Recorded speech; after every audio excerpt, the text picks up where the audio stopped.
काल जाऊन आलो, पण सगळं काही शांत आहे. राग नाही, द्वेष नाही, संताप नाही, बंध नाही, काहीच नाही. मी त्यांना गावकऱ्यांना प्रश्न विचारला होता का ही जर आत्महत्या हा जो प्रसंग झाला असता, हा जर जाती धर्माचा झाला असता काय, तर गावं पेटली असती, आम्ही पण बाहेर निघालो असतो. पण सरकारनं केलेल्या ह्या तिहेरी हत्याकांड आहे.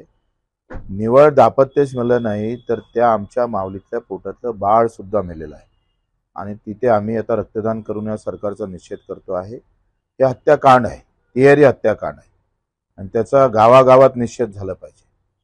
गावागावात आम्ही पाहतोय ही आग भडकली पाहिजे म्हणून जातोय.